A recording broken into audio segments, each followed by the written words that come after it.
Et là, je ne fais que reprendre exactement les travaux d'un éminent auteur israélien, historien et philosophe, qui s'appelait Gershom Scholem, qui a écrit un livre passionnant qui s'intitule Le messianisme juif, essai sur la spiritualité du judaïsme, que j'ai lu crayon à la main, qui est mort en 1982, qui est à l'origine un juif allemand, et qui donne une explication du messianisme juif. Donc j'ai dit que le rabbin Ben Amosek dit que c'est à la fin. Bon. Et que pour accéder à cet idéal, permettant donc le retour d'un jardin d'Éden, d'un nouveau jardin d'Éden, il faut passer par des étapes qui, dans l'idéal du messianisme juif, passent obligatoirement par des catastrophes et des révolutions. Et ces catastrophes, révolutions permettent de rebondir pour peu à peu, à nouveau, enfin, relancer une course pour aboutir, en fin de course, à l'arrivée du Messie. Et pour cela, je vais citer un extrait absolument extraordinaire de cet historien israélien, Gershom Scholem, sur le messianisme juif. La citation est un peu longue, mais elle est très profonde et chaque mot a son importance. Avec des répercussions politiques, économiques, militaires, puis regardons ce qui se passe dans le monde. Et après avoir lu cela, vous allez comprendre mieux l'idéal du messianisme juif.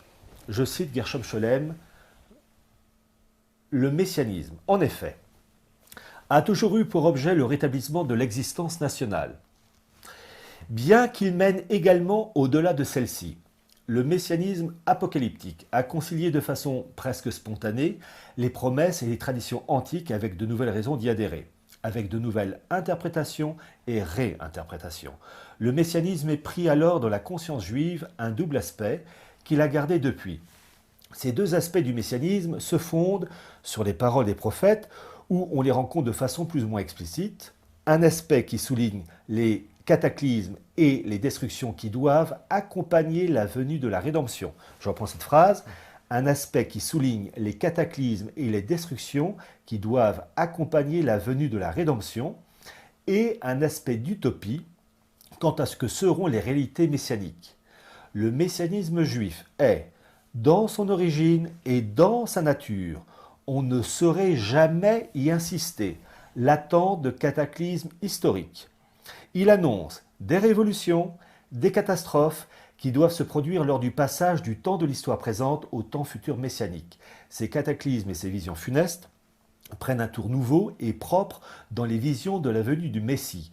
On les retrouve en effet dans l'ère de transformation ou de destruction qui verra naître la rédemption messianique. C'est pourquoi cette période est regardée dans le judaïsme comme celle des souffrances de l'enfantement du Messie.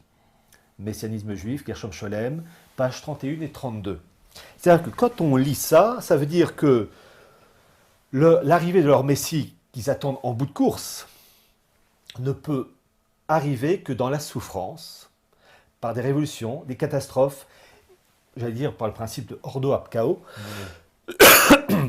et que peu à peu, grâce à ces souffrances, à ces guerres, à ces révolutions, et après tout, la révolution de 1789 en est le prototype le plus parfait. D'ailleurs, je cite à un moment donné un passage de Gershom Scholem sur la Révolution française, que je citerai tout à l'heure plus exactement quand je parlerai des branches comme Sabbatai Tzvi et Jacob Frank, où il parle de la Révolution française qui correspondait finalement à cet idéal de catastrophe pour passer à une étape supérieure. La citation est un peu longue, mais elle est d'une profondeur. Bon. Donc, c'est très intéressant de voir que le Messie que les Juifs attendent toujours, c'est en bout de course. J'ai repris ce qu'a dit le rabbin Ben Amosek. Et pour y arriver, il faut des catastrophes, des révolutions, des cataclysmes.